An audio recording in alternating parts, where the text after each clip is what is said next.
Okay, good afternoon, everyone. It is now 3 o'clock. And as we promised, we begin on the dot. We begin on time. And so I want to welcome everyone um, to our session today. Let me see. There, that's better. Hello. So nice to see so many of you here today. We are expected to be 120 this afternoon. And there are just 76 of us in the room, so maybe the others are still trying to connect, trying to get in. I hope they see the email that says the password is Catalyst. They're supposed to type in Catalyst to enter. Well, anyway, 76 of us here, 78 now. Thank you very much for coming on time. Those of you who have attended our past sessions, you know we start on the dot. And I congratulate all of you because obviously you're all professionals. That's why you're here on time. And that's what professional people do. They begin on time. So I'd like to begin right away our session because there are so many things I want to be able to share with all of you. And it's important that we're able to cover all the things I want to cover, the strategies and systems. And so I'd like to begin by offering this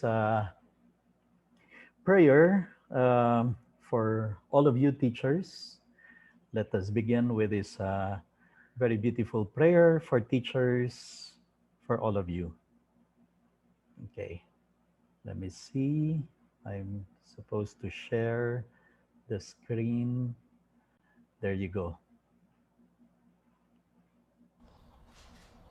A prayer for teachers. Giver of all wisdom and greatest of all teachers, look upon our teachers with love.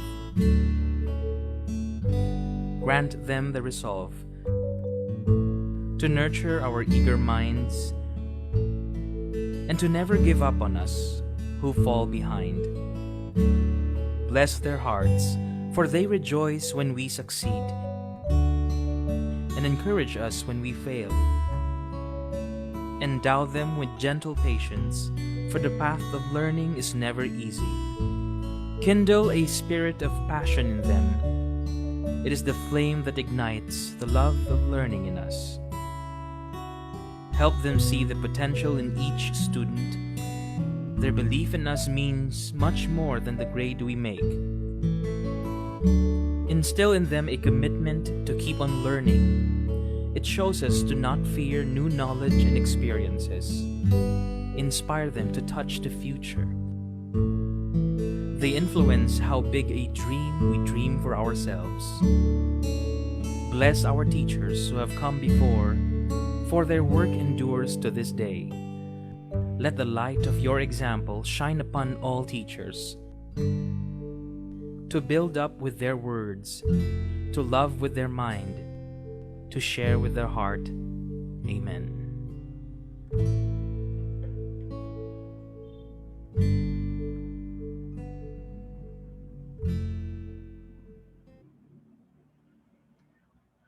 Okay, so that's a prayer for all of you, dear teachers.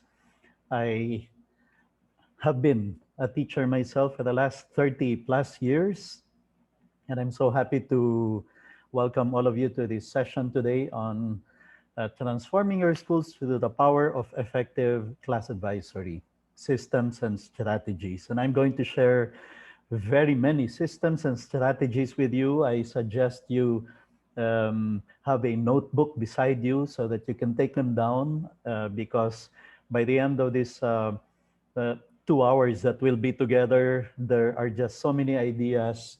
Most likely your concern is where to begin, okay? Great. Well, some people are introducing themselves in the chat box. We have friends from St. Mary's College of Baliwag. Welcome. From Lingayen, Pangasinan. Hello po. We have a big group from St. Paul's University, Quezon City. Welcome. Thank you for joining us. From Binmale, hello. Um, Santo Niño High School of Gitagum, welcome po. From Dumaguete, we have friends from Davao City. Uh, Fantastic, great. Of course, Claret School of Quezon City, San Carlos City, Pangasinan, hello. St. Paul University from San Miguel, Bulacan, from all over the Philippines. Wow, this is fantastic.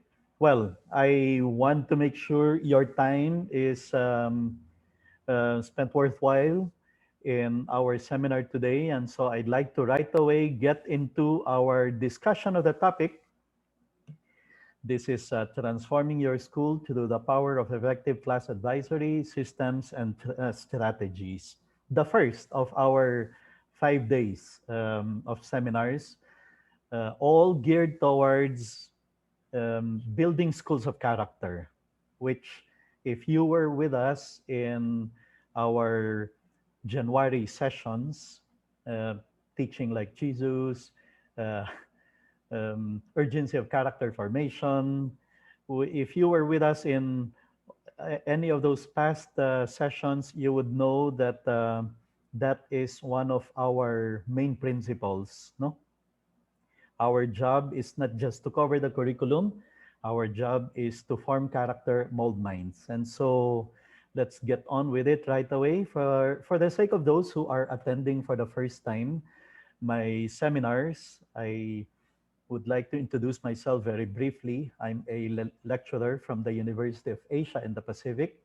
It's a young university in Pasig, and I just finished, for example, covering there with my MA students a course on um, moral development of adolescents. And before leaving for Sri Lanka, where I have been based for a year, I was teaching in an all-boys school in Quezon City called Paref Northfield School, where I taught Latin, moral theology, and creative writing. I finished my double degree in AB journalism and literature from the University of Santo Tomas, where I also took up my MA in creative writing and PhD in literature. And then I founded a school in Iloilo City. It's an all-boys school called Paref Westbridge School. It's now one of the top schools in Region 6. And that was before I moved back to my alma mater, where I finished high school, Paref South Ridge School, where I also taught for 15 years, serving as principal of intermediate school, vice principal of high school, and religion department chair. And in the last 11 years, I've been spending my time going around the Philippines and around the world, reaching out to teachers, parents, community leaders, championing character formation, because I saw that it was one of the most important things we need to attend to, the formation of character formation, especially of the young people, given the crisis we're seeing in society today. And so I brought to the Philippines CEP, which is an international affiliate of CEP based in Washington, D.C., US. And I also brought to Asia the Center for the Fourth and Fifth Hours Asia, which is an affiliate of Center for the Fourth and Fifth Hours based in the State University of New York in the USA.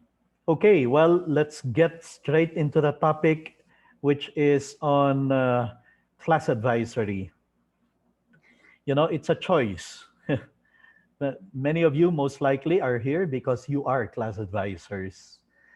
Maybe some of you are here because you will be class advisors and you want to get the principles right so that you do the job effectively of being class advisors. Here's the reality. Lahat tayo nagkaroon na ng class advisors in the past. There are some who are ordinary class advisors, and we've had what we call exceptional, highly effective, spectacular class advisors. Maybe some of them were the reason why we decided to become teachers ourselves. That's why it's really a choice. But we've had class advisors na nakita natin, parang it's just another assignment for them.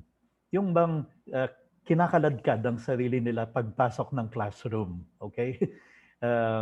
We've had class advisors who seem to have that wrong notion that class advisory is all about collecting reply slips, checking attendance, and making sure that grades are submitted by the class teachers on time. That's it.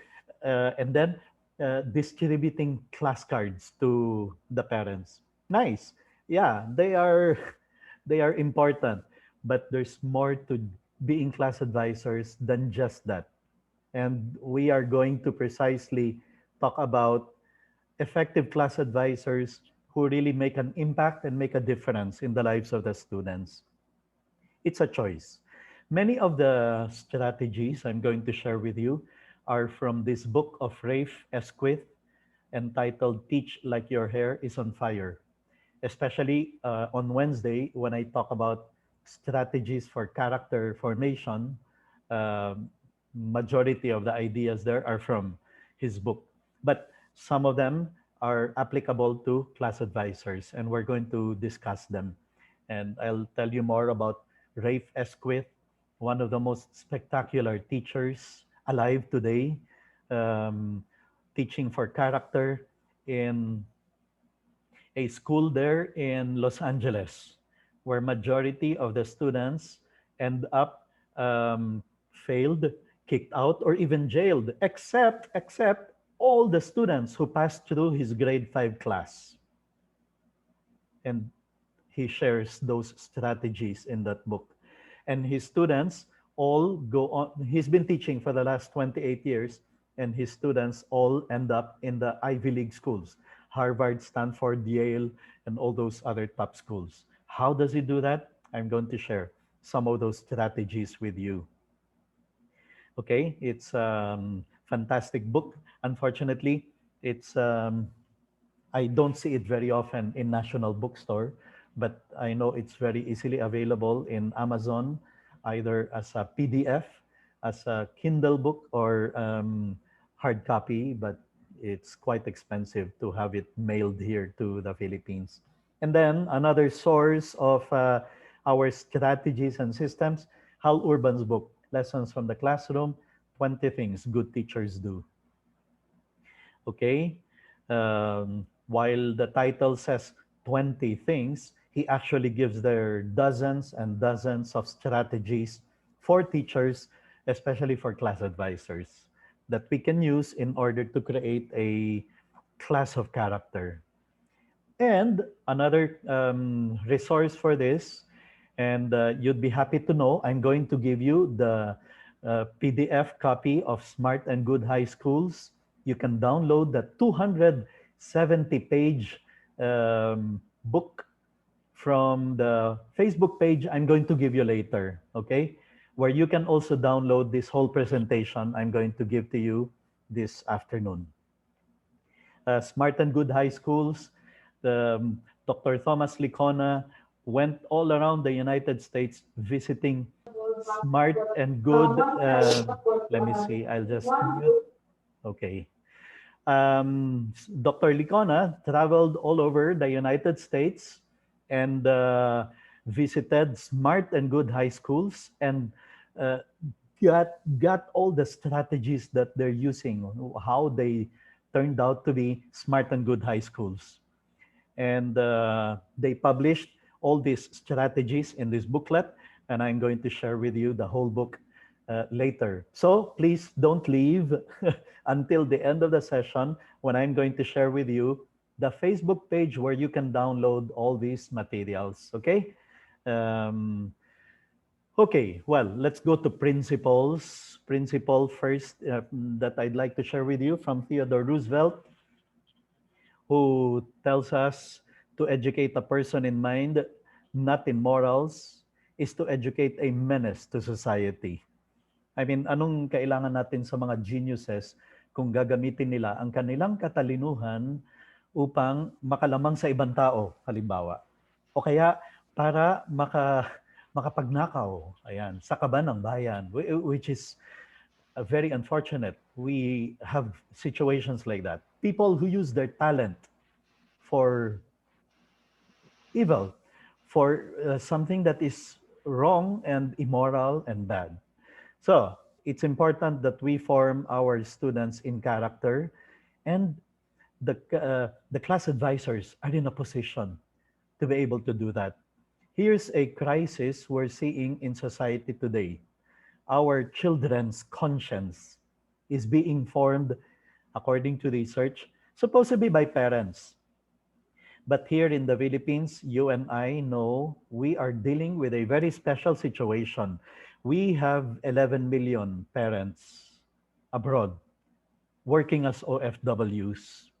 And so we have many cases like that. The parents are absentee.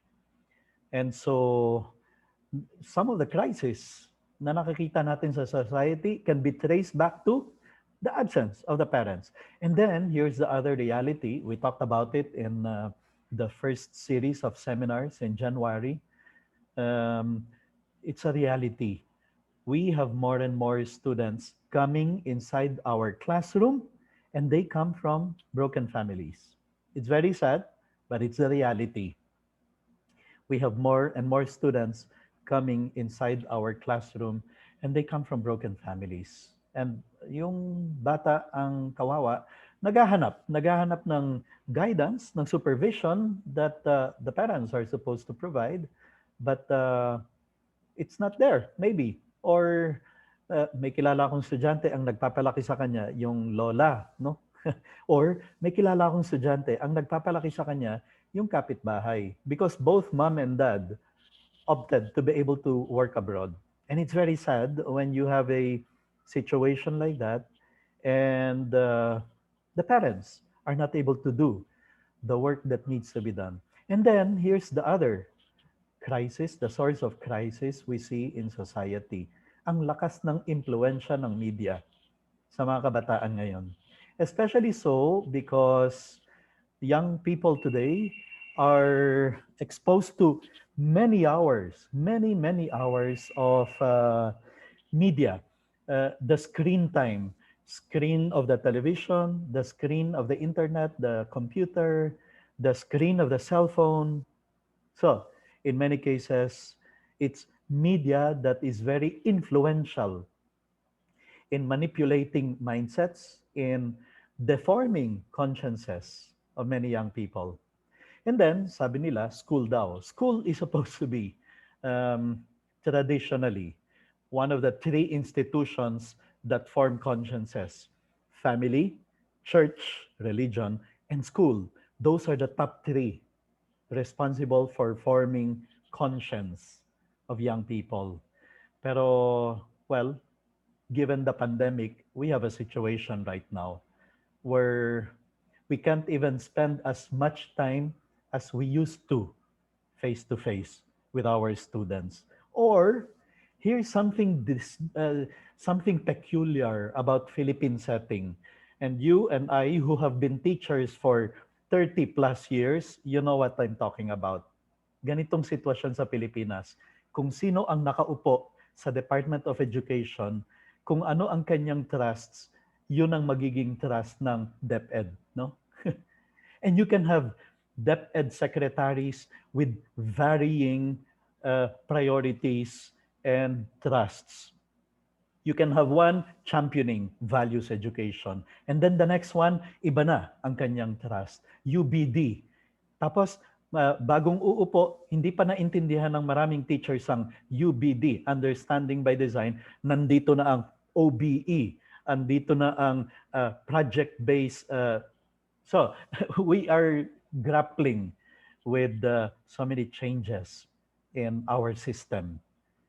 And now, many are talking about ibalik ang GMRC. Ibalik ang GMRC kasi napapansin na natin the decline in character, in values of many young people. This is what we're seeing right now. School is supposed to be one of the most influential, but teachers are too busy being made to write modules, being made to write unit plans, being made to learn OBE, PBE, and all sorts of new trusts and new strategies. Barkada, sabi ng research, barkada ang pinakamalakas. Many times, young people listen more to their friends than to the parents or to the adults or to the teachers. And then there is the environment. This unique environment we find ourselves in, which researchers say, itong environment ngayon, where young people can have their own cell phone, can have their own gadget as early as grade school, grade 1, grade 2. That's bringing about a totally different environment, which historically, researchers say, is an environment that is pernicious, insidious, and clandestine in the way it manipulates mindsets, in the way it deforms consciences. Social media, capital of the world. Yan ang description sa Pilipinas. So, we need to start teaching for character. We need to make sure we are effective agents of character formation. And as you're going to see, the class advisors are in a position to make sure character is formed, conscience is formed, going beyond merely collecting reply slips, checking attendance, submitting attendance report. Those are important, but our job as class advisors goes beyond that. Students will forget most of what you teach them, but they will remember how you made them feel in your class. And my dear fellow teachers, you know this, you've experienced this, di ba? Alumni homecoming. Sino ang hinahanap ng estudyante when they come back to their alma mater? They look for the class advisors. Chances are it's the class advisor who has made the biggest impact in the lives of the students.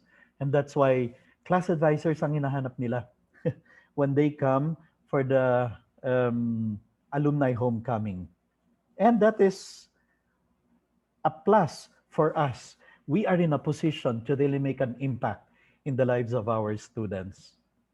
So let us not forget what I repeated over and over in last January's series of seminars. We teachers are not hired just to cover the curriculum.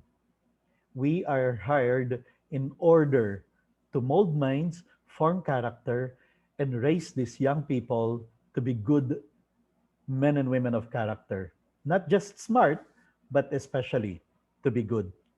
That's why Dr. Harry K. Wong would always say, you teachers, we teachers, are engaged in the business of enhancing lives. That is our job. That is what we are hired to do. Here are some principles I need you to share with me. Kailangan tanggapin nyo muna itong mga prinsipyong ito for you to make sense of the systems and strategies. Those systems and strategies will not mean anything if you don't accept these principles. First principle, an effective class advisor can have the greatest impact on the formation of the students. It's true. Especially if you're a school where ang unang subject of the day is class advisory. That's the first teacher the students spend time with. And then at the end of the day, the class advisor is the one that dismisses the class. You see, the class advisor can be meeting the class 2 times a day, times 5 days in a week, 10 times a week. While the religion teacher, minsan twice a week lang, ano? Minsan nga isang ibang eskwelahan, once a week lang ang religion class nila. GMRC, values teachers, these subjects can just be every other day or maybe even 2 or 3 days a week only. But the class advisor can be meeting the class even twice a day. That's how much time we, class advisors, can be using to impact the lives of our students. So, this is true when we look back at our experience. Ay, oo nga, it was the class advisor that always reminded us about studying hard, about making sure we don't forget about exams schedule, making sure that we don't fall into absenteeism, that follows up on us if we why we were absent. Were we sick? Is there a problem at home? Is there a so an effective class advisor can have the greatest impact on the formation of the students, on his or her effectiveness or ineffectiveness lies the spirit or lack of it of the class. You see, sometimes this presentation I entitle Conjuring the Spirit of the Class. This is sometimes the title I give to a session with class advisors. Kasi, totoo yan. We are in a position to create the spirit of the class, the culture of the class, the mindset of the class. An effective class advisor is able to create a class culture, whether it is a culture of competition or a culture of supporting each other, friendship, camaraderie, strong bond inside the classroom, or a culture of dog eat dog na naglalabanan. Para bang every quiz is a contest, every test is a competition, every subject is a field of labanan. It's the class advisor who is in a position to create anong kultura magkakaroon sa loob ng classroom natin. Okay, well, here are some basic expectations if you are going to be a good class advisor, an effective one. Here's the first expectation. The class advisor has to get the class thinking in unison with the school's mission vision, in sync with the school's spirit. And therefore, we class advisors should have a full understanding and sincere appreciation of the spirit of the school. By spirit of the school here, I mean the school's mission vision. Alam natin, ano ang gustong gawin ng eskwelahan sa ating mga estudyante. This is the secret of that school along Katipunan. Malinaw sa kanila kung ano ang kanilang school spirit. And what is their school spirit? To make their students men for others. A man for others. Lahat ng mga estudyante, alam nila yan. Lahat ng teachers, alam nila yan. Lahat ng parents, alam nila na pag in-enroll nila ang kanilang anak dyan, that is the vision. They are going to produce men for others. And that's why, well, we're going to talk about it on the fifth day, how to make your school a school of character. That's principle number 1. The school is defined by its core values. And the class advisors should know what those core values are. Ano ang pinakamahalagang mga values for our school? Sa St. Mary's College of Baliwag, sa St. Paul's University of Quezon City, what is our school's mission, vision? What is our very reason for being? We want to produce men and women of integrity. Ayan, malinaw, ano? And the class advisor now is the one who's going to transmit that spirit and appreciation, understanding and sincere appreciation of that spirit to all the students inside the classroom. Okay? That is the job of the class advisor. Here's the second expectation. Since tayo ang direct link of the school with the parents and the students, then, my dear fellow class advisors, We have to make sure our communication skill is above average. Kasi we are the ones communicating directly, whether orally or in writing, with the students and with the parents. Di ba? Tayo yung nagpapadala ng letter to the parents telling Mrs. So-and-so, your son has been absent repeatedly. Please help him. Mrs. So-and-so, your son needs to study and prepare for the exams next week. He needs to catch up. Tayo ang nag-communicate with the parents.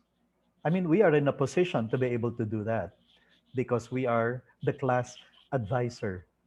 You see, that's more than just collecting reply slips and checking attendance. We are the ones working in collaboration with the parents. Now, if we cannot communicate in the first place correctly, effectively with the parents, then you know what happens? If our English written skills, for example, is baku-bako, that's what the parents will read. And the parents will judge the school according to what they receive in communication. Ano ba namang klaseng English nitong teacher mo, anak? Ganyan ba ang English ng eskwelahan nyo? They start thinking badly of our school if we cannot communicate with ease, effectively, and correctly, orally or in writing. So the parents cannot but judge the school based on the letters they receive from the class advisor, from the teachers. And it's very important that we are able to communicate well with ease. And here's number three, third expectations. Third expectation of the class advisors. Tayo no? In many schools, yung class advisor, hindi lang yan nagko-collecta ng reply slip, hindi lang yan nag-check ng attendance. Class advisor din ang nagko-choreograph ng presentation ng class para sa family day, sa parents day, sa Christmas party ng students. Tayo rin ang nag-coach sa class para sa elocution contest, declamation contest, at saka sa... So, with that, we can say, since they, the class advisors, coordinate all the activities of the class, they have to have the intellectual capacity and some managerial skills to handle the many and various concerns throughout the school year. I mean, those of you who have been class advisors for years, alam nyo ang ibig ko sabihin nito. Nag-choreograph na kayo ng Linggo ng Wika elocution piece ng klase ninyo.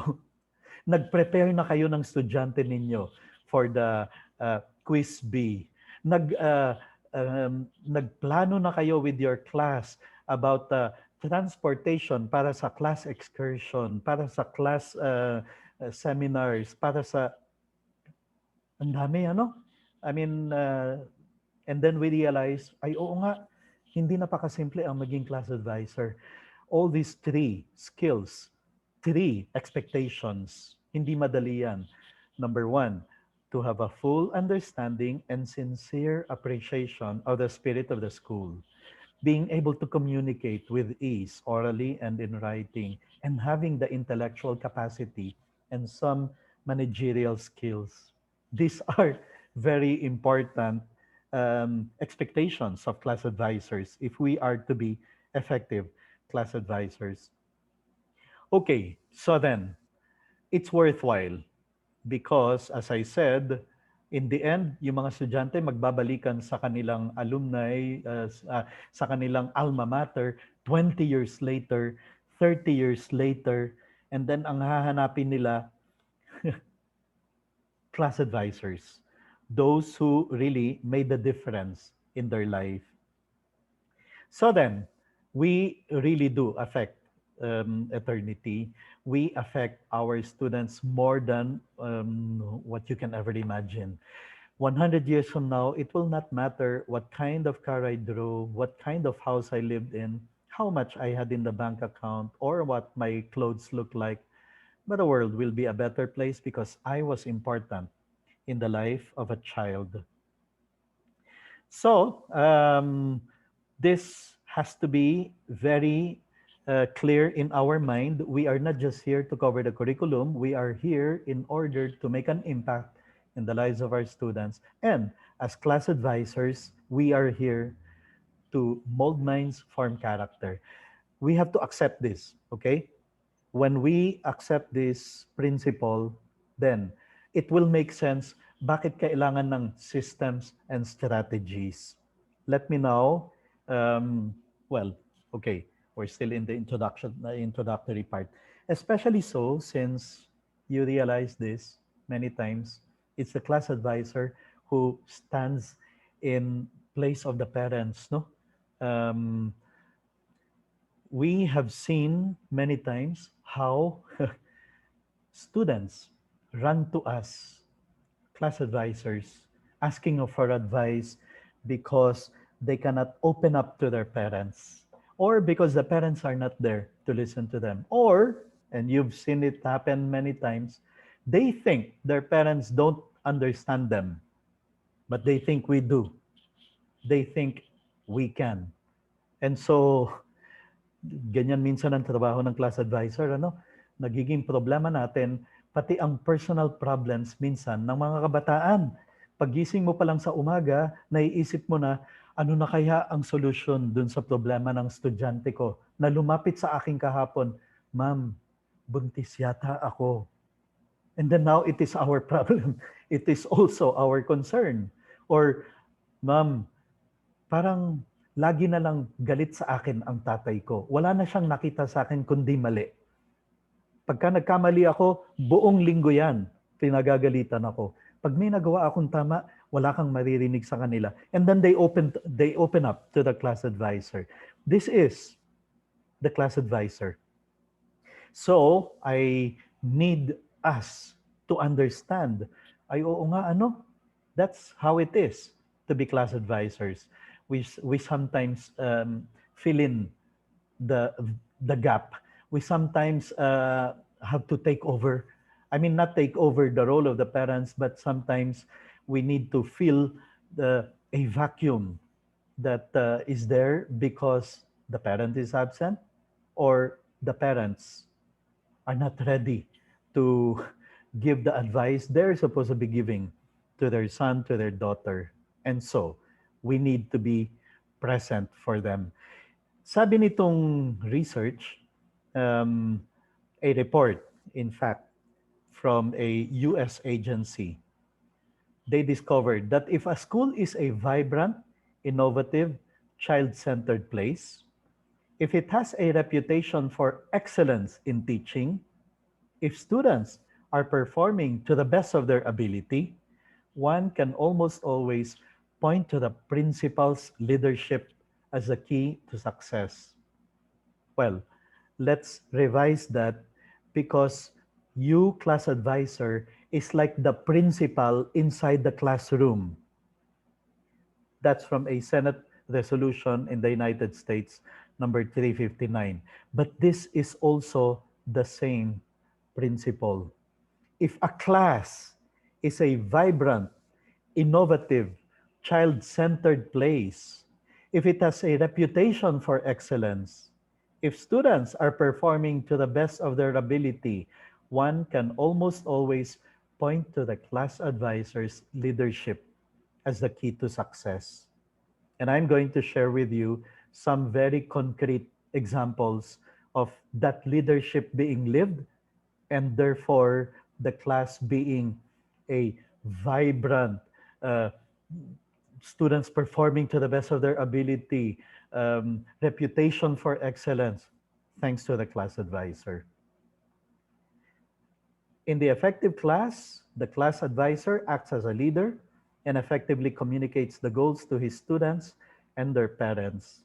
That's why you can say the class advisor is like the bridge between the school and the home.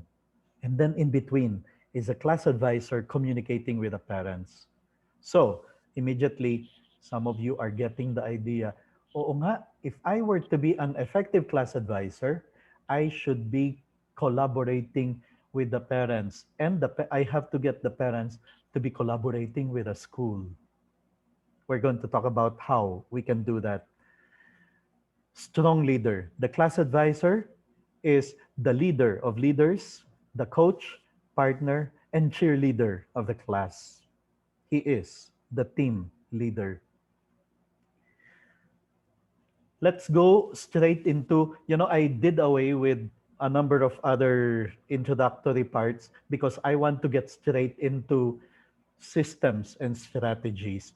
Here's the first system I'd like to share with you. And I remember implementing it in 4 different schools: Bannister Academy, Southridge School, Northfield School, and Westbridge School. And it always works.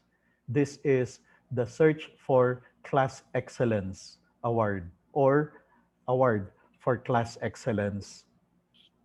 Here is an example. Um, one of the things we need to do is to put in place a system whereby the class advisors are in a position to get the class working and working very hard to achieve excellence in all forms, not just academic excellence, but especially in character excellence, in formation excellence, in extracurricular or co-curricular excellence. And one of the ways I always would do it is by putting this system in place where you have each class acting like a team, and each team has the opportunity to gain points, to gain merits. Diba? Even in Harry Potter, you have the house merit system. Well, in this case, it's on a class basis. For example, in Bannister, because our logo is like this, Bannister Academy is a young school. It's a co-ed school based in Ortigas, near C5. That's inside Circulo Verde. No? Since ganito ang kanilang logo, you have 2 lions there. Tinawag kong Lion Award for Class Excellence. Okay? In Southridge, we called it uh, in intermediate school, when I was there as a principal and then also as formation head, we had a motto for 1 year. We said, this year, our battle cry is Soar Great Heights. Soar Great Heights. Okay, so ang ginawa namin, we called the Class Excellence Award the Eagle Award for Class Excellence. So you can call it by whatever name, or you can call it by depending, for example, on the battle cry you have for the year, or you can always make it something permanent. Let's say Green Archers uh, Award for Class Excellence. Okay, so that is your school's logo or school mascot. Then that's how you're going to call it. So as I said, because in Southridge 1 year, sabi namin, ang ating battle cry ay Soar Great Heights. So we called it the Eagle Award for Class Excellence. And um, every class would have to be like a team trying to gain as many points, as many merits, or as many. Now, you can also change the name of the points. Instead of the point system, scoring system, since Bannister was using the Lion Award, and then ang kanilang logo is a shield, no? The 2 lions, and then in the middle is a shield. So instead of calling it points, they call it shields. 10 shields, 20 shields. In the case of Southridge, the Soar Great Heights Eagle Award for Class Excellence, instead of calling it points or merits, we called it wings. For achieving this, your class wins 10 wings. For achieving that, your class gets 20 wings.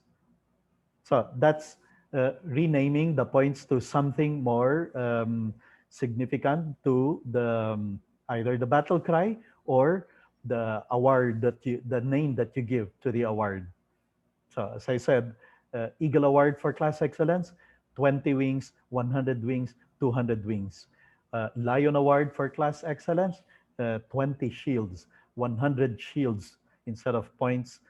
And here are the ways by which a class can get points or wings or shields, whatever you want to call it. For example, in 1 month, zero absence in our class, we are going to be awarded 20 shields. Zero tardiness in 1 month in our class, we will get, we will be awarded 30 points, 30 wings, or 30 shields. Now, clean classroom recognition qualifier for 3 weeks in a row, at least 4 days in a week. This is interesting because um, what we did was, instead of the janitors cleaning the classroom at the end of the day, of course, let's put ourselves in a situation where we are already back inside the classroom. Um, Nowadays, you cannot do this. There's no classroom to speak of, really. There's only Zoom room or Google room. But let's put ourselves in that situation where we are back to the normal classroom situation. At the end of the day, the somebody in the office, the janitor can also be the one doing this, will go from one classroom to another with the score sheet for the class. And let's say there are only 5 items for him to check. All the blackboards, the blackboard is erased, no trash on the floor, all desks, seats aligned, and then the teacher's table is in order and it's clean, and then all the books in the shelves are arranged. Only those 5, okay? Now, a class can be considered clean classroom at the end of that day if, let's say, you say, pag 4 of the 5 are check. The board is erased, all the rows are aligned, all the books are in place, the teacher's table is in order. If 4 of those 5 are okay, then they get clean classroom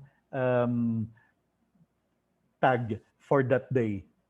And sabi dito sa ating, how do we call this, parameter, they are going to get 30 shields if 3 weeks in a row, at least 4 days in a week, they get those 4 out of 5.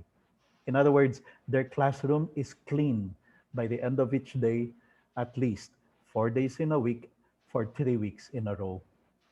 Then the class will get 30 shields. And then 10 points or 10 wings or shields for every student in good standing in a club or varsity. And this is in a varsity team or extracurricular club. This is very interesting because then the students will be eager to join a club, to join a varsity team, or to be part of an extracurricular. 50 shields for every student that competes in an international competition. 30 points for every student that competes in a national competition. 10 if in a district competition. Now, we sometimes have this problem of parents not showing up for PTCs, parent-teacher conference. In Southridge, they call it PQF, Parents Quarterly Forum. Okay, then let's attach shields or points for that. 100% of the parents attend, then the class is given 50 points.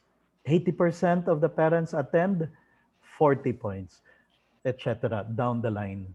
Okay? So in other words, for every achievement of the class is given points, merits, as we call it now, shields or wings.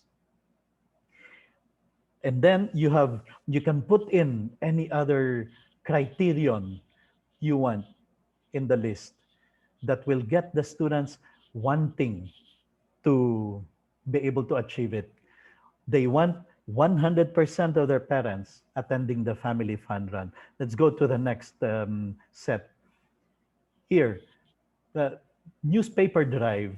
The class with the highest number of newspapers, they win 50 points. Class with the highest number of pet bottles, let's say you're doing a pet bottle drive, then they get 50 points. But here's a very important one now. Of course, you expect them to study and study hard. That's the most basic thing we expect them to do, to take seriously their studies. Therefore, the point system should allot the biggest points to honors, to academic achievement. 100% in the class making it to honor rolls, then the class is awarded 100 points. 90% in the honor rolls, 90 points or 90 shields or 90 wings, 80%, etc. So you can put in any other criteria you can think of that can spell achievement for the class. Now, here is where it becomes even more exciting. The students, the classes are not competing against one another. The classes are not competing against the other classes because at the start of the quarter, for example, you will announce the class that is able to garner 200 points or 200 shields or 200 wings will be given the class excellence recognition. So you see, you can have 10 sections, all of them able to get the 200 points for the quarter. They're not competing against each other, they're competing against themselves. That they will work and work hard to have zero absence, to have zero tardiness in the class, to have many being able to make it to the honor rolls, whether it is first honor, second honor, third honor, honorable mention, or a certain average that they have to reach. So you see, they are not competing against each other. They are competing against themselves. And it works. I've seen it work. I've seen it, students uh, working very hard to get as many of the class able to reach honor status. I've seen it happen where students contribute as much as they can to be able to get as many more points for the class. For this, it will work if the class has a class name, not just grade 5B, grade 6A. That's not a class name. So on day one, or if you want to start it in the very next class day, no problem. You can still sit down or you can still meet with your class and say, let's have a name by which our class will be known by. Better yet, if you determine, for example, that this year all the names of the classes will have to be a virtue and an animal. For example, the courageous 5B dogs, the brave 6A whales, a virtue and an animal. And then your class does not just have a name, you have a motto that the class will vote on, will agree on, and that they're going to post it in the classroom. They're going to write it on every paper that they submit. You know what we're building up here? We are actually building up to having a class identity, which will have its own class culture, which will develop a certain class mindset, and then a class logo. And then, why not? Even a class cheer. And this works very well, especially for lower grades. Grade school kids love this. To start the day with a class cheer. A cheer that only the class, that specific class, recites or together cheers, so that you now start building a certain mindset. I'm going to share with you the Southridge model, and In doing so, you will see how, ay, oo nga, this can work. This can actually work if we're able to put in place this system. Let me see. Let me just open the file. It's a PowerPoint. Okay, here it is. Well, for those of you who don't know, Southridge is an all-boys school there in Alabang. That's where I studied high school, grade 7, all the way to fourth year high school. And then, as I mentioned earlier, I taught there for 15 years. I was principal of intermediate school and vice principal of high school. So, here is how the class logo, class motto, class cheer can work out. You have here, for example, grade 6A. And the name of the class is the Resolute Wolves. Yan. Grade 6A, Resolute Wolves. And yes, they have their class logo, class banner even. And they even chose their class motto, Duc in Altum, launch out into the deep. Before you enter the classroom, that's what you're going to see. And then they even determine their core values of the class: fortitude, truthfulness, self discipline, faith, obedience, generosity, responsibility, charity, hard work, study. Most likely, in the beginning of the school year, they voted on this. What will be our class name? What will be our class logo? Maybe somebody was asked to design and they chose between two or three finalists, and then they voted on the one that they would like to have as their class name, class logo, class motto. Here is grade 2 classroom. And at the door, you are immediately informed of their class identity. They are known as the hardworking ants. And they chose this: courtesy, obedience, order, and kindness as their core values. You enter the classroom and you're going to see the virtue of the month, the motto of the week, which brings us to another system. You can have one virtue that you are pushing for the month.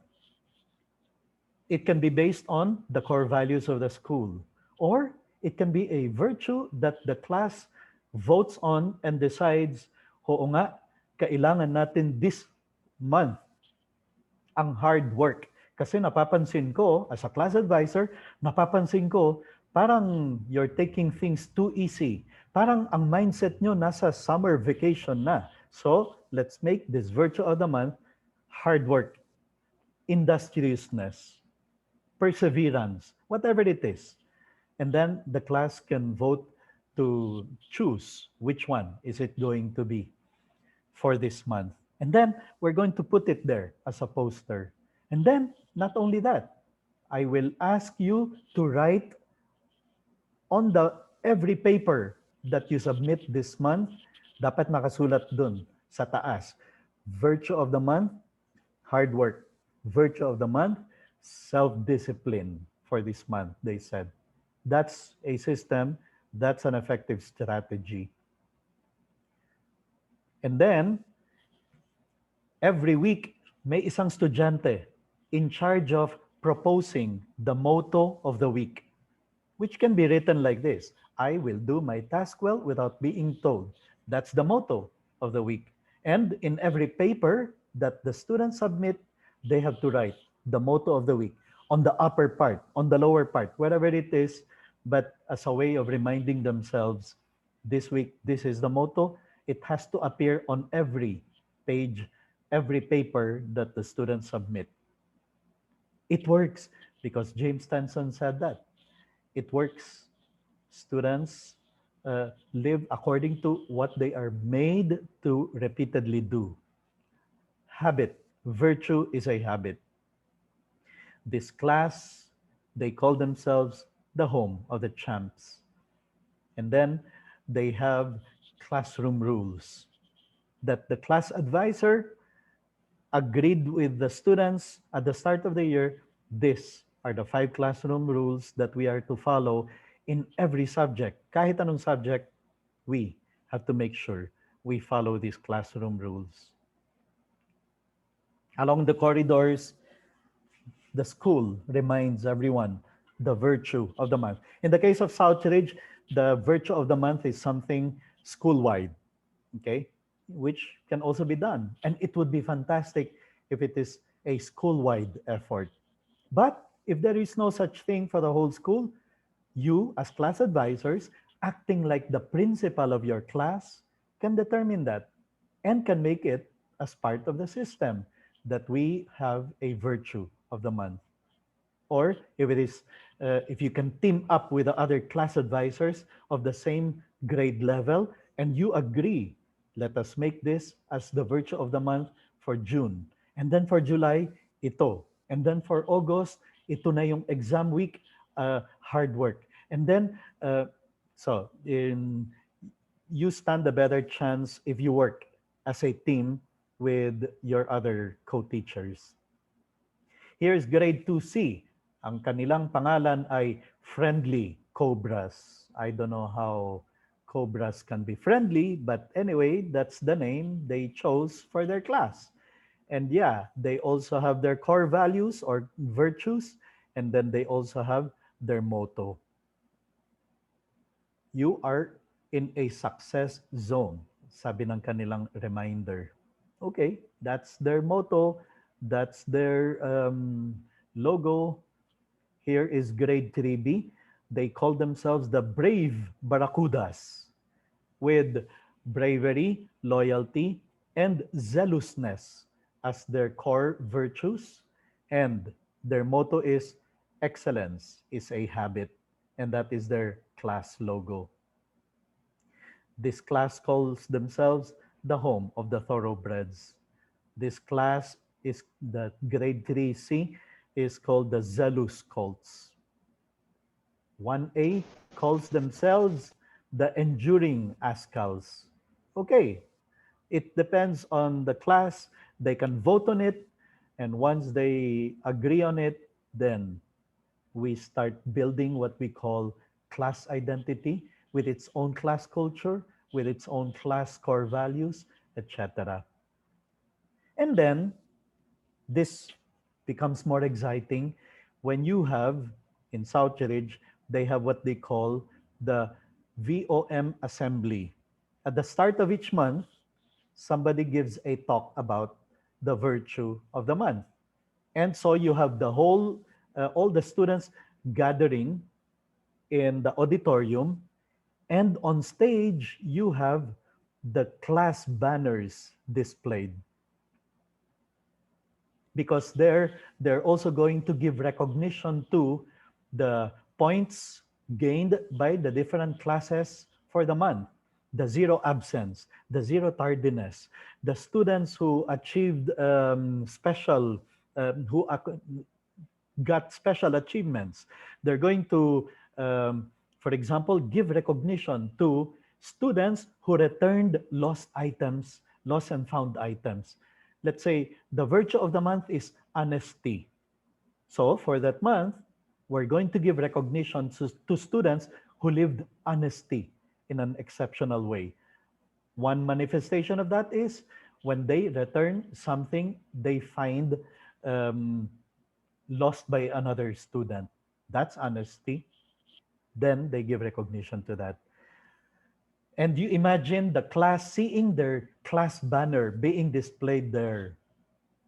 And imagine a student in their class being given recognition, and you imagine the classmates cheering for that student who is being given recognition because he is part of their class. You see what we are driving at here? We are leading towards creating a class culture, class mindset, class identity. Now, in the case of Southridge, they made it even more exciting. because part of the assembly is lalabas si Captain Virtue. And you imagine the kids, grade 1 all the way to grade, I think this is up to grade 6, the kids, the students, cheering as Captain Virtue appears on stage to hand over the certificates to the achievers, to students who are going to be given recognition. Like a student who competed in the NMAT competition, the MTAP competition, and won gold, silver, or bronze. And Captain Virtue is going to be there to hand over the certificate, and he will introduce the virtue of the month. Maybe somebody else is going to give the virtue talk, the talk for the virtue of the month, but Captain Virtue will make it more exciting when he appears to congratulate people for their achievements.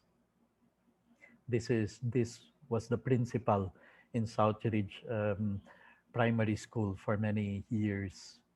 And you see how the student there is excited to receive his certificate from Captain Virtue. Some of them cannot control their excitement. They just have to run and hug Captain Virtue and have their picture taken with Captain Virtue. And they will give that to their parent, and the parent will proudly post that in Facebook, announcing his son, her son, receiving the hard work model student certificate from Captain Virtue. It works. It works. Then you have the students now excited to be part of a class, to be part of a class that is not just 2B, 2C. No, they have an identity. They have a name. They have a logo. They have a banner. They have a cheer. And then they even have a color. Well, these are all add-ons already. You don't have to do all these things, but what we are driving at is an effective class advisor is able to create a class culture, class spirit, class core values. That's how powerful we are. But even better if the whole school is aligned with what we are doing as class advisors, because it's not just a virtue of the month for the class, it's a virtue of the month for the whole school, for the whole level, for the whole department, or whatever other distinction you want to give it. Okay, well, I have been talking for more than an hour, and like what I always do before I proceed to the next section, I'm going to show you some strategies from Rafe Esquith. But because I've been talking for an hour, I think we can have a bit of a break by showing you 2 or 3 videos. This can be a chance for those who need to go to the washroom, for those who need to drink water, for the rest of us to just rest a bit and be ready for more when we get back to the discussion. Huh? Let me see. I have to share the screen with a sound. Okay. So here is a series of just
What happened, Edwin?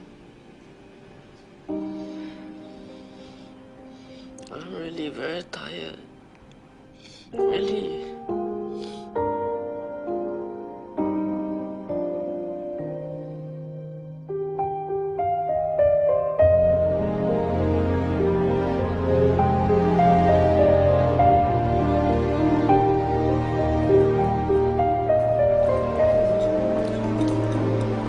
Thank you for dinner, Mrs. Strong.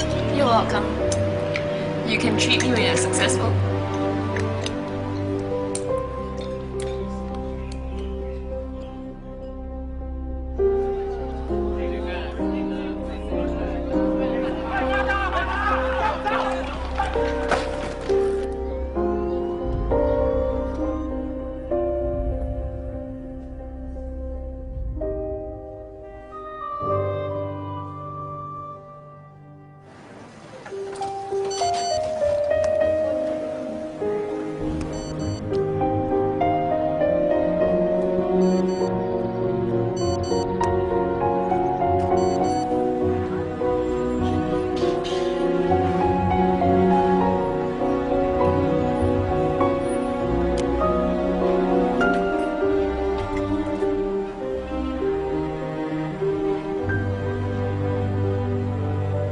Mrs. Chong.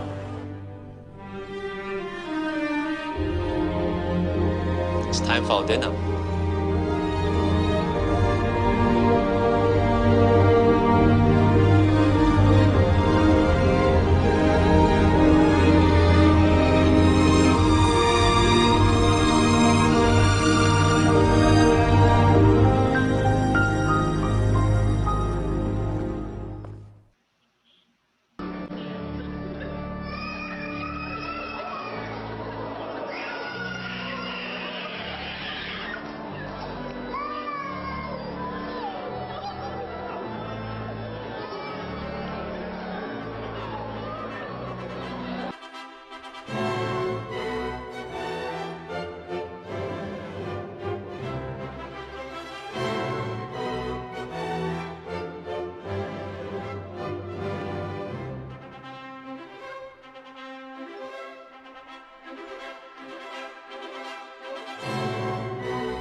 Okay.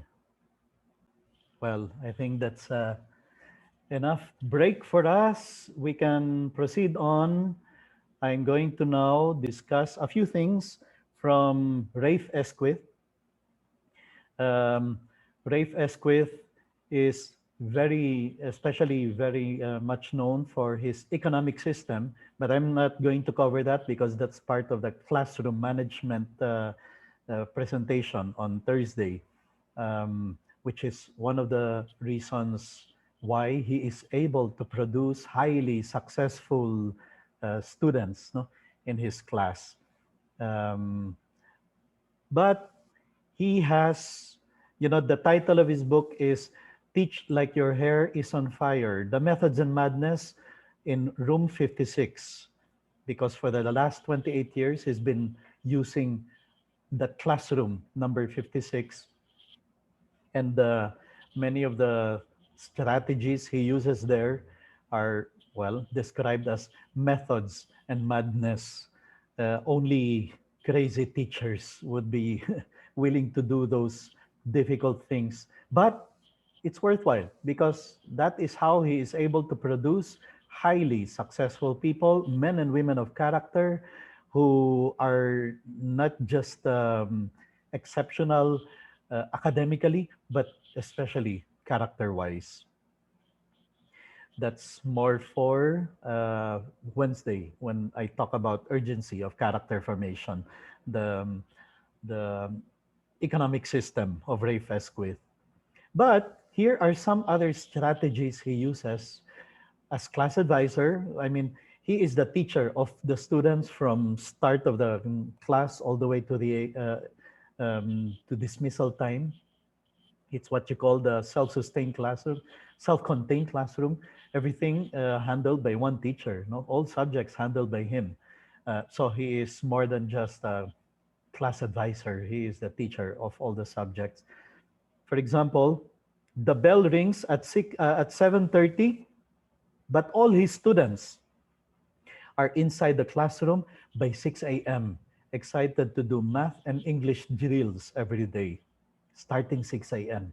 How does he do it? Because of the economic system, which I cannot describe now. But the class, the bell rings at 3:30 for dismissal, but all the students prefer to stay up to 6 in the evening to rehearse for a Shakespeare play that they produce and stage at the end of the year. And with that, they get invited all around the United States to perform it. How does it do that? Because of the economic system. So what else does it do? Here are other strategies that Rafe uses in order to um, create an excellent class, a class of exceptional students, academically and formation-wise. He believes in the power of videos. And it's true. I mean, really, come to think of it, some of us have watched videos, for example, that are life-changing, di ba? That have changed our lives, that have changed our mindset, our attitude, our outlook. So he compiles those kinds of videos, life-changing videos, and he makes them available for the students. Sorry, he makes them available for his students. Some of them can borrow these videos, and then the video comes with 3 questions that will bring out the life lessons in that movie. And then the students watch this video, and when they return the video by Monday, when they come back to class, when they come back to the classroom, they have answers to those 3 questions that will bring out the life lessons. And they can get points for it, as I will describe on Wednesday. Or on Tuesday, well, if your school is like his school, it's called Hobart's Elementary School. And in their school, the teachers are asked to dismiss the students early on Tuesday so that they can have the faculty meeting. In the case of Rafe, instead of dismissing them early, he makes them watch one of these life-changing movies, the Tuesday films, he calls them. Or, believing in the power of videos, any video, any movie, any documentary film that he can incorporate into the curriculum, he would, because he believes in the power of videos. Because these kids are what we call multimedia generation. They cannot just listen. They have to see, they have to hear, they have to watch, complete with the sound effects, with the background music. Then it becomes more effective. It becomes more powerful. That's Rafe Esquith's method of the having video library. Here is how Rafe Esquith prepares his students to prepare for an exam, yeah, to review for a test.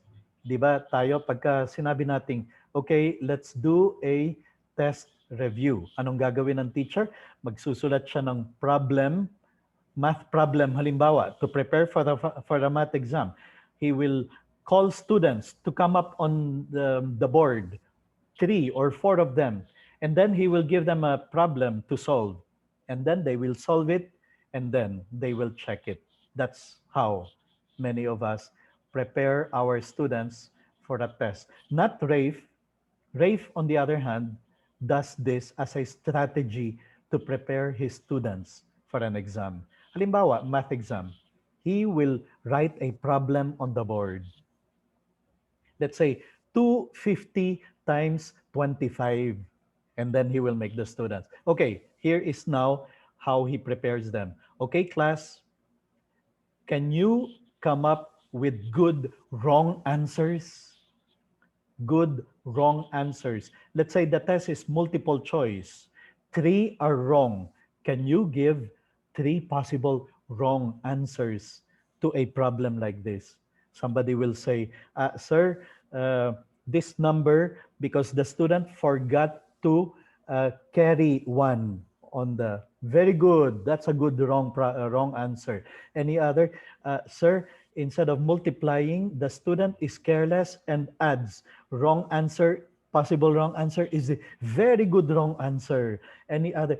What is Rafe trying to do here? He is trying to make the students think like test makers instead of test takers. And that's a better strategy to prepare the students for an exam, to make them think like test makers. Think of possible wrong answers that they can give because of carelessness, because of confusion, because of lack of focus. And then sabi ni Rafe, whenever he would give them exams, sometimes you will hear the students sniggering and giggling because they are going to detect there, this is a wrong answer that is born out of carelessness. They have become more experts than test takers because they have started thinking like test takers. No wonder, no wonder they all go on to be successful, ending up in Harvard, Stanford, Yale, and other Ivy League schools. No wonder they all go up there to be high achievers. In a school where many, if not majority, are failed or kicked out or even jailed. And then here's another class advisory strategy you and I should be doing. Teach students time management. For example, because the young people today, this is one of the weakest things in them, time management. Because they get used to, uh, anong tawag natin doon? Uh, yung just doing things last minute. Cramming, ayan. They become crammers. Yung bang gagawin lang yung assignment when it's one day before the due date. Here is how Ray, for example, trains his class to be conscious of time management. Before dismissal, every Friday, he would do this. He would tell them, okay, class, it's now, I'm going to dismiss you at 4 p.m. You're going to leave school. And then Monday, you're going to be back here 6 a.m., 7 a.m. You're going to be back in school. How many hours is that? From 4 p.m. to 7 p.m. It's a good math exercise. Magbibilang sila. 63 hours. Class, you have 63 hours to spend over the weekend. I want you to have 8 hours of sleep tonight, Friday, Saturday, and Sunday night. You see, it's very important to make them realize the importance of sleep. These young people today, they um, they look down on sleep.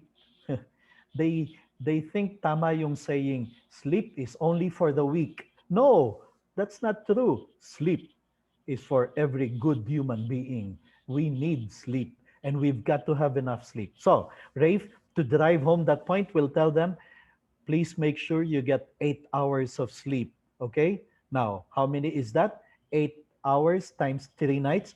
That's 24 hours.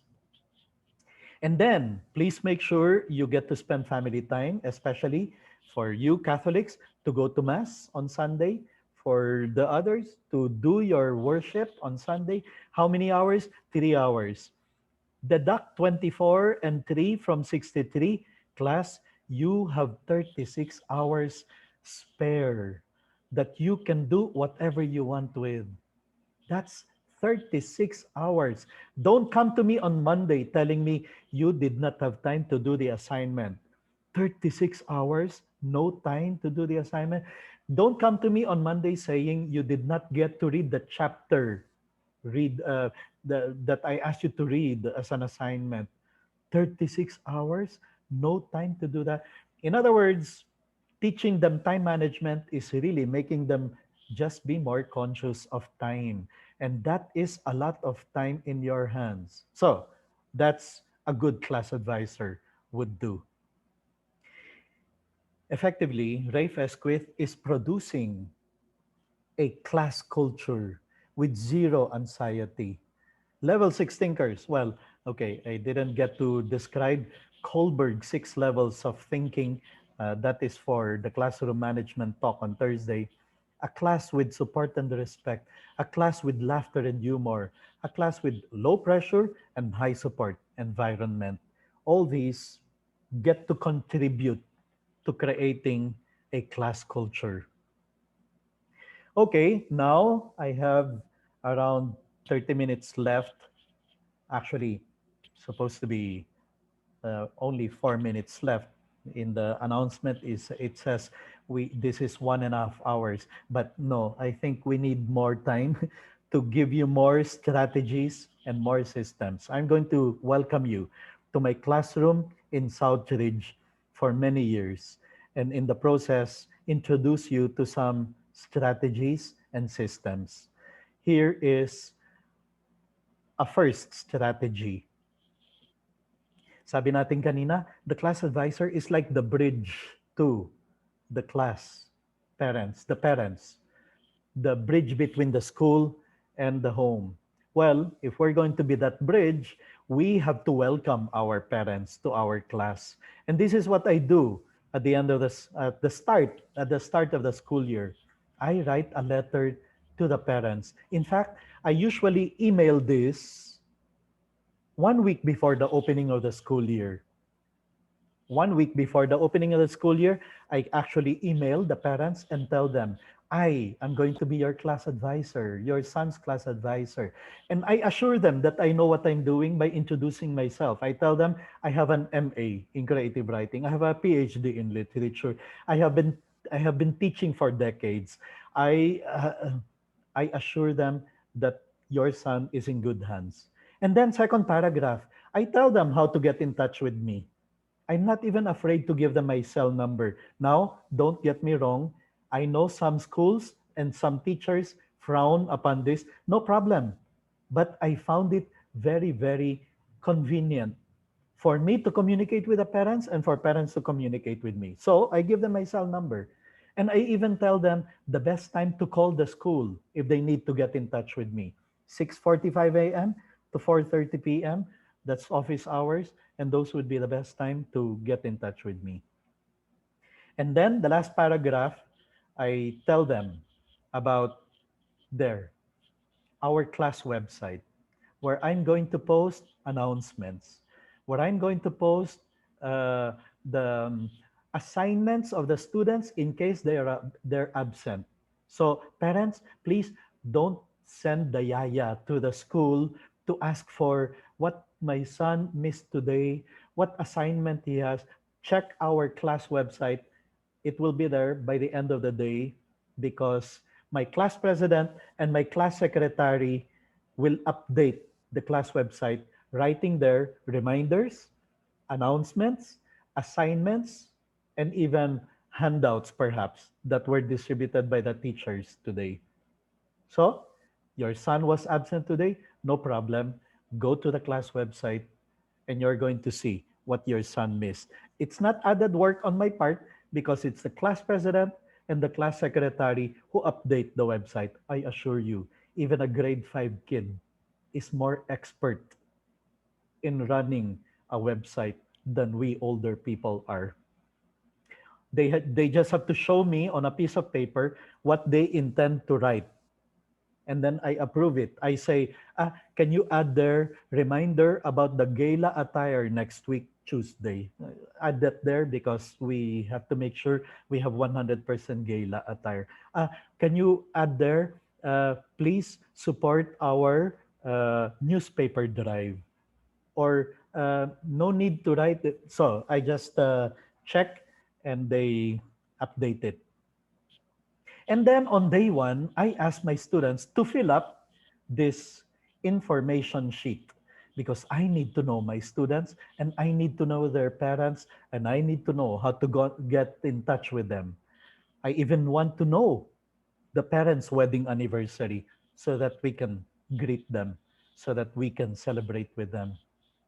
I need to know how to contact them in case you've been absent for 3 days and I have not heard from your parents. Is there something wrong? I need to know how to email your father or your mother. And so I also ask for their birthdays and their cell numbers.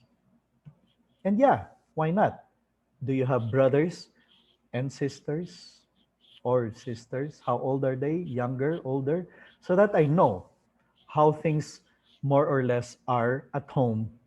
So that when your grades start going down and your parents tell me it's because of the sibling disturbing him, okay, I know that they're telling me the truth because I have it in my record. Yeah, he has two or three younger brothers or sisters. I get to know them on day one just because of this information sheet. I'm able to achieve many things because for education to be effective, it's got to be personal, sabi ng experts. For education to be effective, it has to be personal.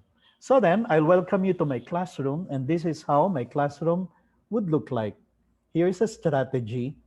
At the front of the class, you have here the name of every single student. It's a card hanging by the ceiling. On one side, the name of the student, and at the back is a blank white. And every time the student contributes to class excellence, class prestige, class honor, I will give a tag at the back of his name card.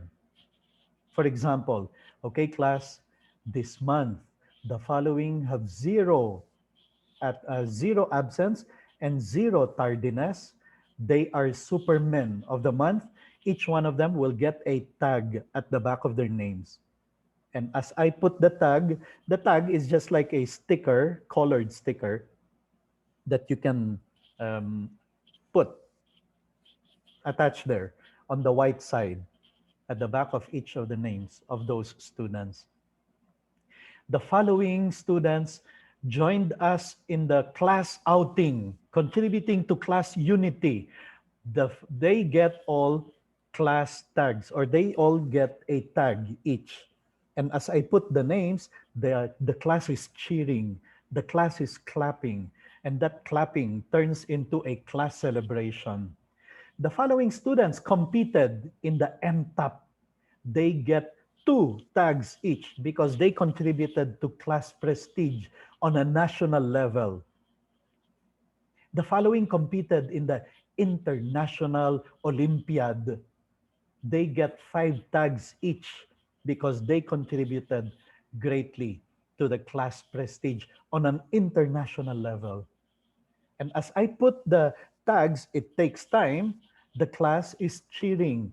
The applause turns into cheering, and the cheering becomes a class celebration. But of course, the biggest number of tags go to the following are honor students. First honor get 10 tags each. Second honor, 5 tags each. And the third honor get 3 tags each. That takes time. But the time it takes me to put those tags, the cheering continues on. They are now thinking like one class, celebrating the achievements of their fellow classmates. They're not competing against each other. But the student with the biggest number of tags at the end of the quarter, I'm going to give him certificate of student of the quarter. Or maybe the top 5 students with the biggest number of tags will all get students of the quarter recognition. And at the end of the year, the students with the biggest number of tags based on all the achievements of the past year, contributing to class unity, class excellence, class prestige, they get a trophy that I can easily buy in Moraita, in Recto, or here and there.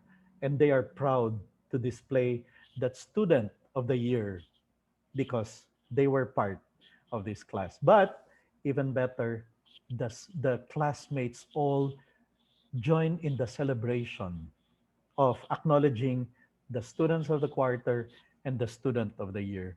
It works. It works because then you have students wanting to achieve for the sake of the class, to contribute to class unity, to contribute to class prestige. And it works. When you enter the classroom, our name, sabi namin, at the start of the year, we voted on it, grade 5B, pinagbotohan. Ang nanalo, 5B Best Bets. That became the name of the class. And the first time we used that, the class achieved so much that the following year, the next batch of grade 5B students said, we want to retain the 5B Best Bets name. And then when you enter the classroom, the motto will greet you there. Be the best. That is the motto of the class.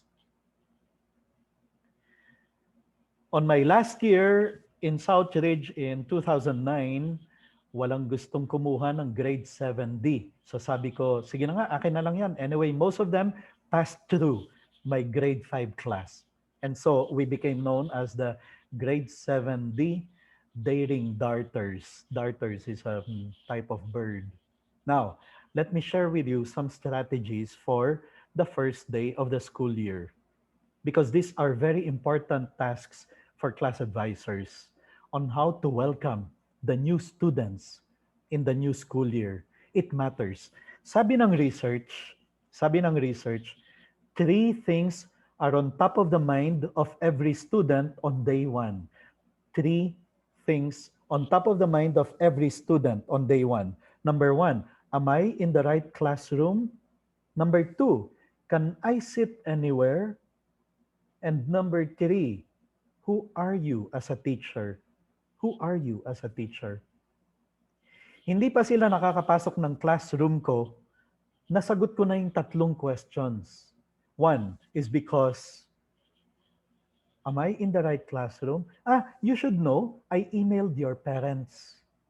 I emailed them last week. I told them that I am going to be your class advisor. But if they didn't receive, maybe nag-iba ang email address or nag-bounce ang email, no problem. Let's check. Okay, your name is here in the class list. Welcome to 7D. Second question, am I in the right classroom? Can I sit anywhere? I know you cannot sit anywhere. I reserved a seat for you. Here, look, your name is in the seat plan. And not only that, not only is your name in the seat plan, well, okay, here is the email. Sometimes, walang email addresses na nilagay sa enrollment ng parents. Okay, but most of the time, it's there. We have.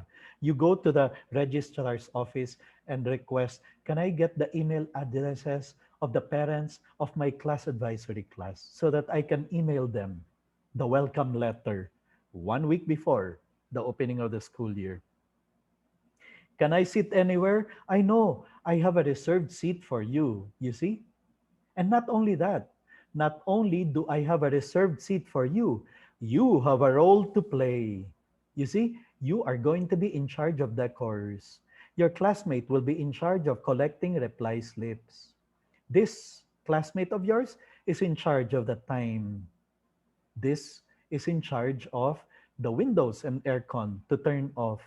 This guy is in charge of the locker. Hindi pa sila nakakapasok ng classroom, malinaw na ang mensahe. Here in our classroom, everyone has a role to play. Here in our classroom, everyone is going to contribute to making our class succeed. That's why meron kang job assignment. That's why meron kang in charge of a task that you have to take care of. Don't worry, next quarter, mag-iiba naman yung assignment na yan. So kung this quarter, ang job assignment mo is trash can, order in the garbage, no problem. Next quarter, iba naman ang gagawa niyan. But it's very important to have it in mind that here in our class, everyone has a role to play. Okay? Now, here's the third question. Who are you as a teacher? They're interested to know. Are you going to be like those teachers who made fun of me in the past? Who made life difficult for me? Or are you going to be like those teachers who inspired me to be the best student I can possibly be? I answered that question because 1 hour bago mag-ring ang bell, 1 hour bago pa magsidatingan ang mga estudyante, I would be standing by the door. Harry Wong, I'm going to talk about that in the classroom management. I will welcome them at my door. They cannot enter without passing through me because I'm going to be welcoming them with a handshake, with my widest, biggest, fakest smile, welcoming them. Welcome to 7D. I have been waiting for you. You are very lucky to be in this class. Come in, come in. That is Harry Wong style. Hindi pa sila nakakapasok ng classroom and I'm already giving them a signal. We're going to work together. This is going to be your most memorable year. This is going to be a highly successful year for you. Because this is 7D now. Our motto now is driven to excel. No more 5B best bets. We are now 7D daring darters. We are driven to excel. And I'm going to go to the work ed teacher. Can you give me the best works of the students in my class last year when you handled them in work ed? And I'm going to display them there. I'm going to exhibit those best works produced by my students. And you're going to see here, we are going to be piling up on certificates, awards for cleanest classroom, for zero absence, zero tardiness. And as the school year progresses, you have more and more class achievements being posted here. Driven to excel. When you enter the classroom, the first thing you're going to see is this. This is our virtue of the month. Now, that's a lot of work. You know, when I was in Southridge, I had a certain campaign which I didn't tell people about, but it was a clear in my mind. This is a good task to take seriously. ABC, anything but computer games.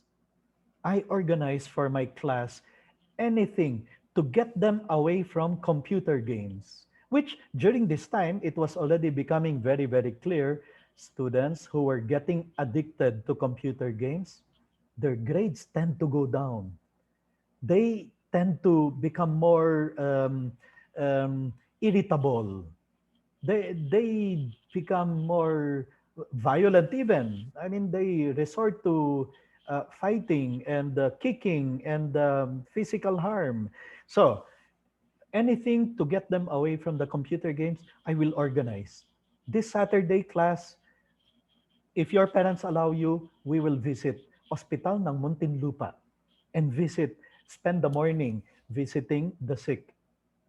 This Saturday, if your parents will allow you, we will go to Enchanted Kingdom because a day spent with classmates having fun in a theme park is far better than 10 hours in front of the computer playing computer games, numbing their senses, making them have that glassy look on their eyes, and they seem to be always distracted. So we organize anything to keep them away from computer games. Spending the Saturday going to Bonifacio High Street, visiting Fully Booked, and writing the letters telling them we are going to be given 15% discount because the owner of Fully Booked is a Southridge graduate, and the parents like that very much. And that is time well spent. I mean, better spent than 5 hours of computer games. Or we would have sleepover in the campus playing basketball, futsal, patchball, war games in the evening. That's far better than 3 hours of senseless killing spree in a computer game.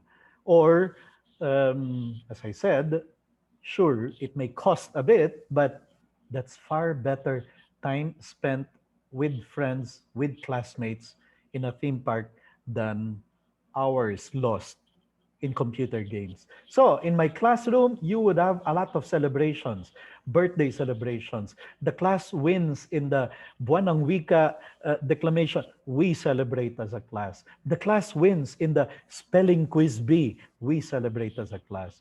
The class gives the best presentation in the family day. We celebrate as a class. We celebrate as a class because that's James Tenson. Celebrate every little thing you can celebrate. Otherwise, one day you will wake up, there is nothing more to celebrate about. Or even if it's just going to the Discovery in Mall of Asia.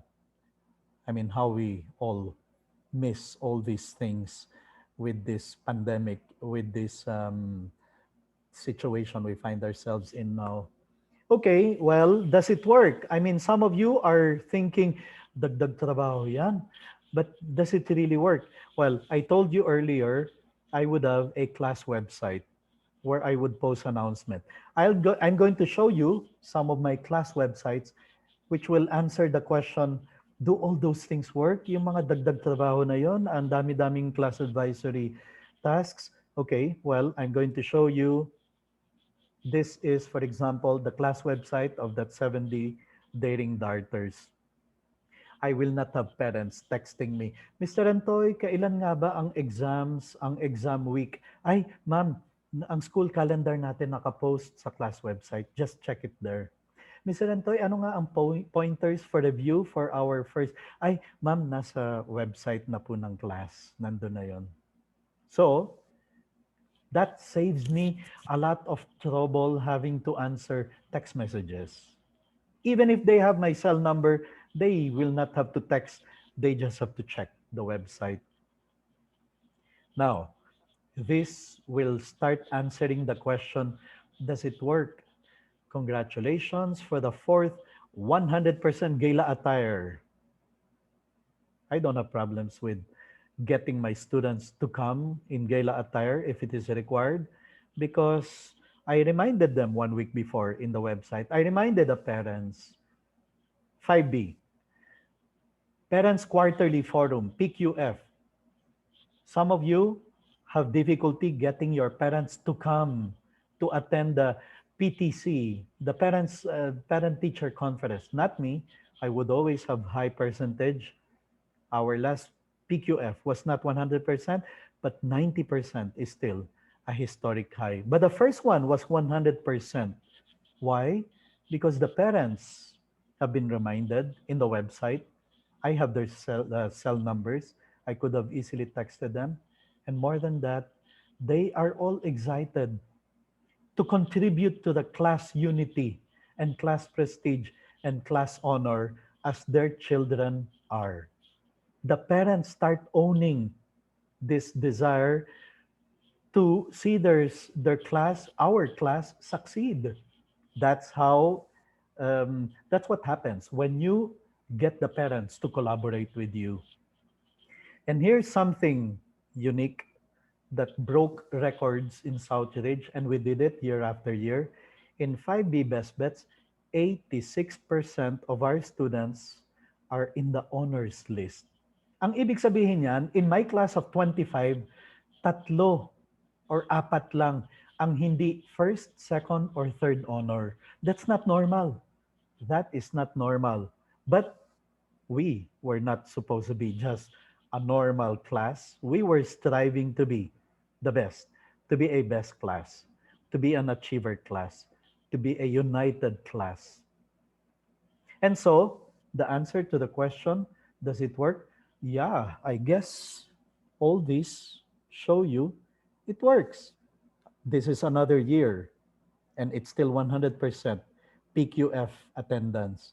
The parents come, 100% of them, to support, to show unity with a class, because that's what they see in their sons, in their children. Here's another announcement in the website. Congratulations, we did it again. Of the 9 finalists in the book fair essay writing contest, 9 are from our class.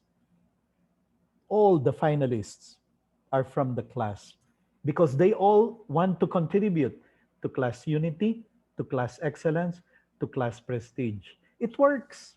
It really works. I don't have problems getting my students to uh, support, to cooperate in the newspaper drive. We were also awarded today the cleanest classroom recognition for October and November. The Search for Class Excellence Award, our class was the highest pointer. We were given recognition for the Hospital ng Muntinlupa Outreach and the Enchanted Kingdom trip. 80% attendance in the second PQF. So, and then 3 members of the class were part of the choir. Okay, so the answer to the question is yes, it works. And it's worthwhile seeing your class go on to be high achiever. Every single one of them eager to contribute to class excellence, to class prestige, to class unity. So here's another year, and you have all these students being able to make it to the honors list. Another school year, in a class of 25, 22 are in the first honor, second honor, and principal's list. It works. And then, as I said, the president and the secretary are the ones who update the website. They write things like this, no? They write there things that the students need to know in case they're absent, homework, reminders, PQF night, the parents' quarterly forum, when it's going to be. So the parents are reminded that long test is scheduled on August 5, covering pages 291 to 299. That the long test is moved to Tuesday. They have to read Unit 3, etc. So I don't have parents sending the yaya to ask for assignments. Okay. But finally, to end the school year, of course, you have to end on a high note.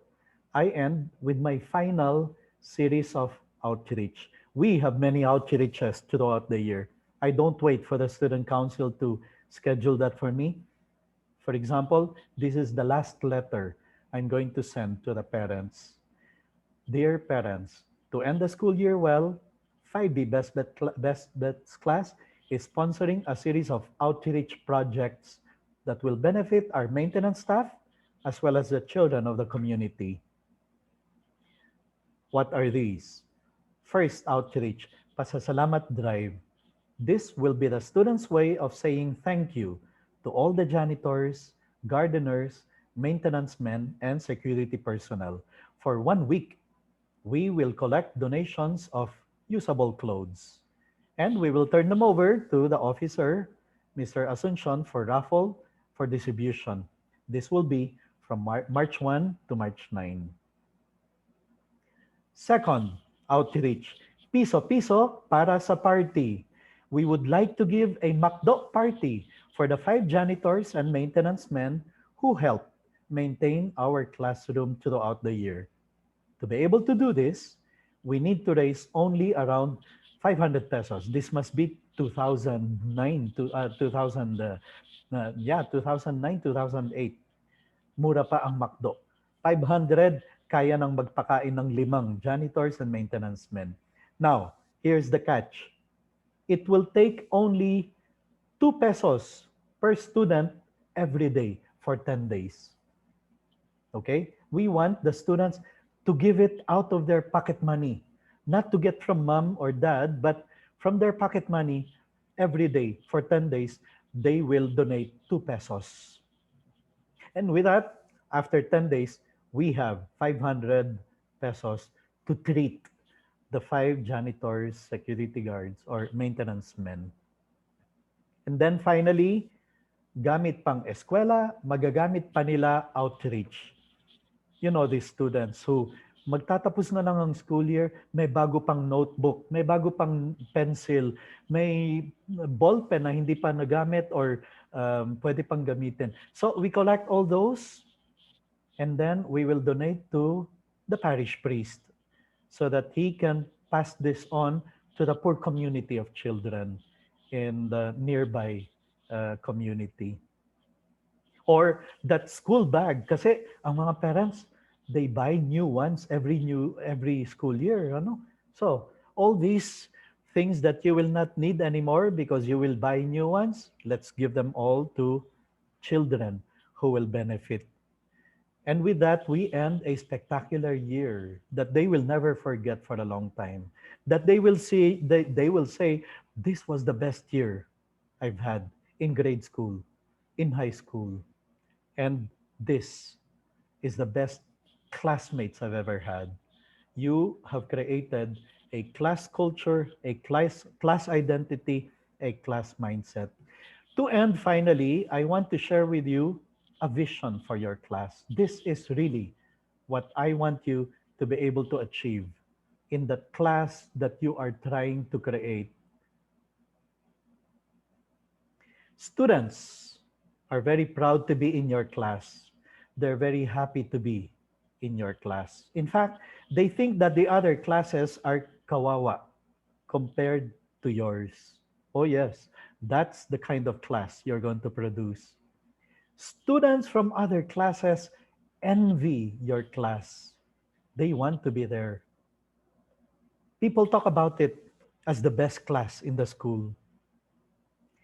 Parents are so satisfied and confident with you because they know that their class advisor genuinely cares for their children.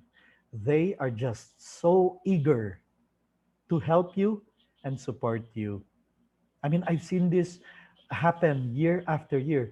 The parents themselves, anything you ask from them, Ma'am, we're going to have a class party to celebrate our winning in the Buwan ng Wika. And parents are just too happy to donate a box of pizza, to donate a box of boxes of pizzas or hamburgers for your celebration. Parent satisfaction comes especially from the realization that you, the class advisor, are a role model for their child. You are virtuous, upright, moral, high impact teacher. Parents and students speak highly of your professionalism, your punctuality, your firmness but fairness, your kindness, your positive attitude. They know that you bring out the best in the students, in their sons, in their daughters. In fact, may reklamo ang ibang parents about the school. They have issues. They have issues about tuition. They have issues about other teachers. But your presence, your attitude as a class advisor, your support all make the problems look trivial, insignificant, and even nonsense. They will say, hindi bali na, class advisor naman namin si you, Miss So-and-so, you, Mr. So-and-so. Your students support you through and through, and the last thing they'd ever want is to upset you and offend you or be in disfavor with you. They may lose trust in some teachers, even in the system, even in the curriculum. But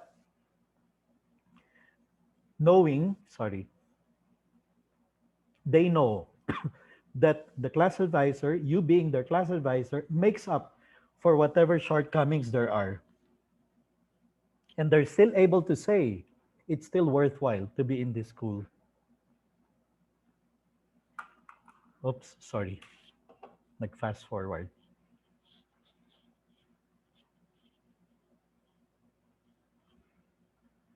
In the end, this is what we have been saying from the very beginning. You, class advisor, are the spirit of the class. the soul of the team, the magic behind the great class that it is. I know some of you who have been teachers for a long time are thinking, ay oo nga, ganyan ang class ko. Ganyan ang class ko. That is how it is. That's how I am as a class advisor. I know some of you are thinking that way because you have tried your best to be a great effective class advisor. That in your class, the team spirit is so strong. Failure of one student causes sadness for the whole class. And success of one student is a great joy for the whole class. You have created a class culture, a class mindset, a class excellence. There may be misunderstandings among the students every now and then, but they're ready to forgive for the sake of class unity. And this is a vision. This is what your classes can become regardless of however our class may have been last year or in the previous year. As a great class advisor, effective one, we are excited. Parang, in fact, sayang, we're doing this at the end of the year, towards the end of the year. But it's not too late. We still have, 2 months to go. We can still make the most out of these last 2 months. The next time we meet our class advisory, we have that in mind. I want to produce a class mindset, a class unity, a kind of class excellence that makes everyone in my class want to be a good person, a good, successful human being. So, if there is anything right now that your school needs to become a really great school, it is this, a set of effective class advisors. Even more exciting when we think of the next school year. I'm going to really do it right from day one. No, from 1 week before day one, when I email all my parents to welcome them to my class, to create a class culture. Our role as class advisor is to produce men and women of character. The class advisors are the single most important factor for the school success in this task. Not the academic teacher, not the guidance counselor, not the principal. Inside the classroom, it's the class advisor who has that most important role. We teach them integrity when we come to class punctually every day. 2 minutes before the start of the day, eager and ready, not dragging our feet. And then our students will learn integrity in the way we carry ourselves. They know this is a vision for your class. Okay, well, I need to end because it's already 5 o'clock. Sorry, I went beyond time because I needed to. As I mentioned to you previously, all of you are supposed to receive a certificate of attendance indicating 2 hours of self-directed learning. This is classified an international seminar. This is how to get your certificate. Please email, and there are 5 days of these seminars, and so I want to be able to send you your certificate as we finished every seminar. Your name as you want it to appear in the certificate, and then the title of the seminar. Send to catalystpds@gmail.com, and then I will send you the certificate through that email. Okay. Now, I think for the teachers of Lingayen, the certificates I will have to distribute through the coordinator who reserved the slots for you. But for everyone else, please email catalystpds@gmail.com with your name as you want to appear, your name to appear in the certificate, and then the title of the seminar that you attended, okay? So that you get the certificate. And yes, our past participants have been able to use those certificates to get 2 CPD credits when it's time for them to do the renewal of their license, because it's 2 hours of self-directed learning, but it's classified as international. And then I announced earlier this presentation, the PowerPoint, as well as the other many handouts you can get from this. Please join us in Facebook. The group name is Schools of Character, okay? Type in this, facebook.com/groups/Schools of Character, okay? And you will be able to download there many handouts, aside from some videos, the PowerPoint presentations, and because I noticed some people disappeared and then joined in, I know Wi-Fi is problematic in some places. So I am recording this presentation so that I can also um, put there the link to the YouTube video of this presentation, so that in case you got logged off or you lost your signal, you can catch whatever you missed there. Okay. The question is, could others still register? Yes.